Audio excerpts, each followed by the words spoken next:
Hi, I'm Nishita and you're watching GFG, your one-stop solution for all coding related problems. और आज हम बात करेंगे SQL की। SQL का फुल फॉर्म है स्ट्रक्चर्ड क्वेरी लैंग्वेज और ये डेटाबेसेस के साथ कम्युनिकेट करने में यूज होता है, जिससे हम डेटा को रिट्रीव, इंसर्ट, अपडेट और डिलीट कर सकते हैं। ये simple English like commands use करता है जो इसे सीखना और यूज करना काफी इजी बनाते हैं। ये बहुत वाइडली यूज्ड है काफी एप्लीकेशंस में, वेबसाइट से लेकर मोबाइल एप्स तक। इस वीडियो में मैं आपको SQL की एक बिगिनर लेवल अंडरस्टैंडिंग दूंगी, जिससे आप डेटा को एफिशिएंटली हैंडल और मैनेज करना सीखेंगे। पहले हमें समझना होगा डेटाबेस मैनेजमेंट सिस्टम या DBMS। DBMS क्या है? ये फंडामेंटली एक सॉफ्टवेयर है जो डेटाबेसेस के साथ इंटरैक्ट करने में हमें एनेबल करता है। ये हमें एक इंटरफेस प्रोवाइड करता है डेटाबेस को डिफाइन, क्रिएट और मैनेज करने के लिए। Popular DBMS includes MySQL, PostgreSQL, Oracle और SQLite। DBMS जो मैनेज करता है उसका एक स्पेसिफिक टाइप का डेटाबेस होता है रिलेशनल डेटाबेस, जो डेटा को टेबल्स में ऑर्गेनाइज करता है रोज और कॉलम्स के साथ। यहाँ पे हर एक टेबल एक एंटिटी रिप्रेजेंट करती है, हर रो एक रिकॉर्ड या उस एंटिटी का इंस्टेंस रिप्रेजेंट करती है। सिमिलरली कॉलम्स कंटेन करते हैं एट्रीब्यूट्स या उस एंटिटी की प्रॉपर्टीज। एक चीज है जिसे हम CRUD ऑपरेशंस कहते हैं, which is create, read, update and delete, और ये फंडामेंटल होते हैं डेटाबेस में डेटा मैनेज करने के लिए। क्रिएट यूज होता है डेटा में नए रिकॉर्ड्स इंसर्ट करने के लिए, रीड यूज होता है टेबल से डेटा रिट्रीव करने के लिए, अपडेट यूज होता है एग्जिस्टिंग रिकॉर्ड्स को मॉडिफाई करने के लिए, और डिलीट यूज होता है टेबल से रिकॉर्ड्स रिमूव करने के लिए। फर्दरमोर इन डेटाबेसेस से इंटरैक्ट करने के लिए हम कुछ यूज करते हैं जिसे हम SQL क्वेरीज कहते हैं। हम SQL क्वेरीज को डिफाइन कर सकते हैं एज कमांड्स या इंस्ट्रक्शंस जो तुम डेटाबेस को देते हो, इंफॉर्मेशन आस्क करने के लिए, ऐड करने के लिए, मॉडिफाई करने के लिए या डिलीट करने के लिए। इन एसेंस हमारे बेसिक SQL कमांड्स हुए सेलेक्ट, इंसर्ट, अपडेट, डिलीट और ज्वाइन। ये क्वेरीज हमें अलाउ करती हैं डेटाबेस से डेटा रिट्रीव करने के लिए, ऐड करने के लिए, मॉडिफाई करने के लिए या डिलीट करने के लिए। चलिए let us understand these basic commands one by one, starting with the select command. सबसे पहले हमारा आता है select statement, which is for reading the data. ये डेटाबेस से डेटा रिट्रीव करने के लिए यूज होता है। ये स्पेसिफाई कर देता है कि तुम कौन से कॉलम्स रिट्रीव करना चाहते हो, और डेटा फिल्टर करने के लिए कंडीशंस वेयर यूज करता है। इसका सिंटैक्स ये है। यहाँ ये कंडीशन वेयर क्लॉज में एक फिल्टर की तरह यूज होता है, जो स्पेसिफाई करता है कि टेबल के कौन से रोज क्वेरी के रिजल्ट में इंक्लूड होने चाहिए। इस तरह से ये तुम्हें डेटा नैरो डाउन करने या सिर्फ उन रिकॉर्ड्स को रिसीव करने देता है जो सर्टेन क्राइटेरिया मीट करते हैं। एंड नोट कर लो, most SQL database management systems में हर SQL क्वेरी या कमांड एक सेमीकोलन के साथ एंड होता है।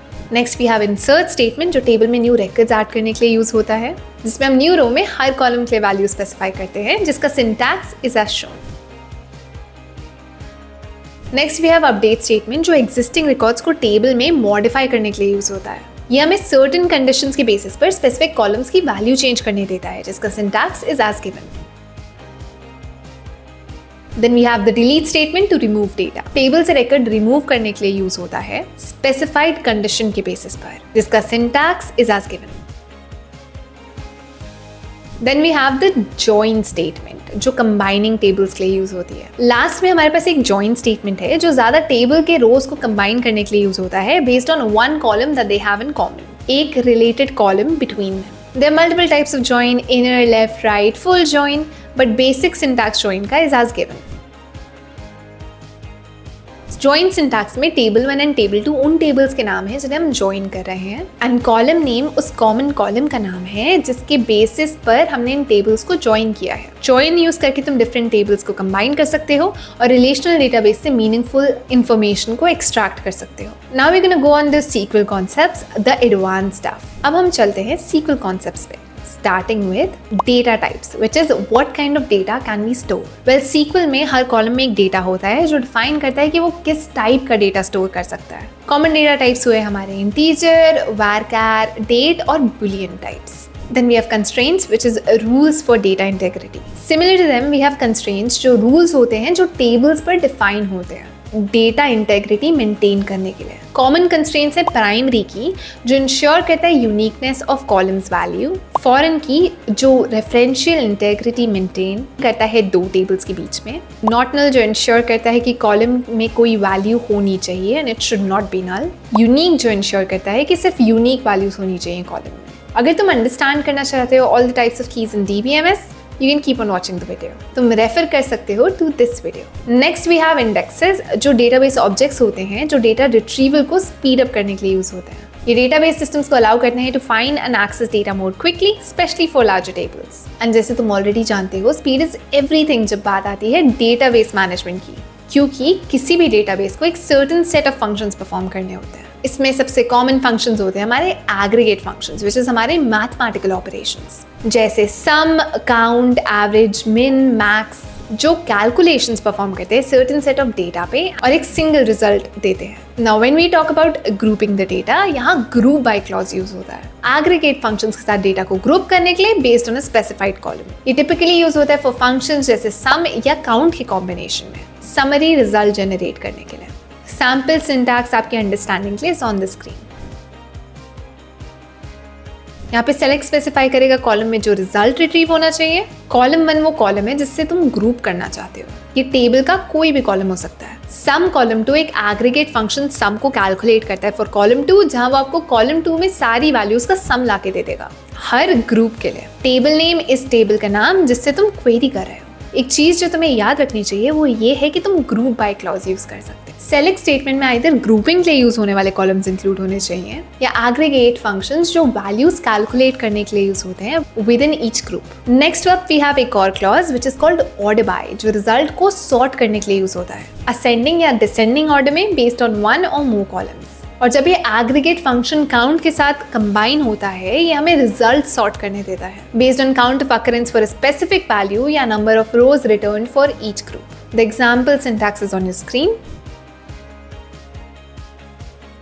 यहाँ पे सेलेक्ट वही स्पेसिफाई करता है कॉलम जो तुम रिट्रीव करना चाहते हो, इंक्लूडिंग द कॉलम जिसके अकरेंसेस तुम काउंट करना चाहते हो। काउंट कॉलम नेम तुम्हें अकरेंसेस काउंट करके दे देगा। तुम काउंट स्टार भी यूज कर सकते हो जो तुम्हें total number of rows in each groups ला के दे देगा। एज काउंट अलायस एक ऑप्शनल पार्ट होता है if you want to give it an alias और a different name. From table name is किस टेबल से तुम डेटा रिट्रीव करना चाह रहे हो। ग्रुप बाय कॉलम नेम वो तुम्हें उस कॉलम नेम के बेसिस पे ग्रुप अप कर देगा। रिजल्ट को ग्रुप कर देगा सेट्स में based on that column. You can make it either ascending or descending by using ASC or DESC based on whatever you need it to be. Then we have subqueries, which is queries within queries, जो known है with inner queries या nested queries के नाम से। Fundamentally by definition ये एक query होती है जो embedded होती है दूसरी query के अंदर। ये यूज होता है डेटा को रिट्रीव करने के लिए जो फिल्टर या कंडीशन की तरह यूज होगा मेन क्वेरी में। More on this in a separate video, but here's the sample syntax. इसका सबसे मेन एडवांटेज ये होगा कि हमें कॉम्प्लेक्स फिल्टरिंग करने देता है और डेटा रिट्रीवल को ज़्यादा ऑर्गेनाइज्ड बना देता है। नेक्स्ट अप हमारे पास है व्यूज, जो वर्चुअल टेबल्स होती हैं पर रेगुलर टेबल्स की तरह यूज हो सकते हैं और ये क्वेरी से क्रिएटेड होते हैं। ये एक वे प्रोवाइड करता है to simplify the complex queries और सेंसिटिव डेटा का एक्सेस रिस्ट्रिक्ट करना। A sample syntax of the same is on your screen. Then we talk about transactions, which is ensuring data consistency.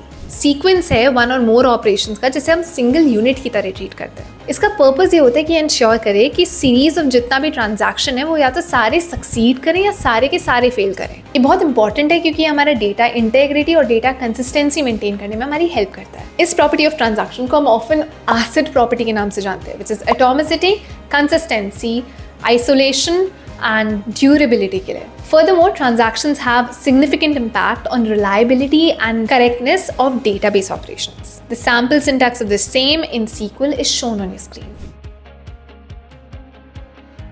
फिर हम बात करेंगे नॉर्मलाइजेशन की, विच इज डेटा को organize करना एफिशिएंटली। ये फंडामेंटली एक प्रोसेस होता है डेटा को ऑर्गेनाइज करने का to remove any sort of redundancy and improve data integrity. This involves in dividing the databases into multiple tables and defining the relationship between them. Then we talk about the stored procedures, which is हमारे pre-compiled SQL codes. हमारे SQL में एक और चीज़ होती है जिसे हम कहते हैं stored procedures, जो primarily pre-compiled SQL code होता है जो store और execute होता है database के server पर। ये भी help करता है in improving performance and security.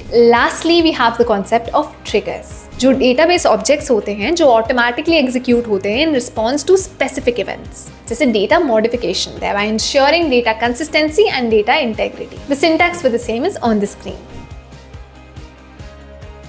Create और रिप्लेस ट्रिगर बिगिनिंग होती है हमारे ट्रिगर कंडीशन की, और रिप्लेस कीवर्ड ऑप्शनल होता है जो अलाउ करता है मॉडिफाई करना एग्जिस्टिंग ट्रिगर को। Trigger name is the name you give to the trigger. Before, after, instead of, ये स्पेसिफाई करते हैं ट्रिगर कब एक्टिवेट होगा concerning the trigger event. Before trigger execute होगा before the concerning event, after trigger execute होता है after the event has happened, instead of trigger use होता है instead of the triggering event. Insert, update and delete की जब हम बात करते हैं, ये स्पेसिफाई करता है कि आपका कौन सा एक्शन एक्टिवेट होगा। फॉर ईच रो ये क्लॉज तब यूज होता है जब तुम चाहते हो कि ट्रिगर फायर हो हर अफेक्टेड रो के लिए।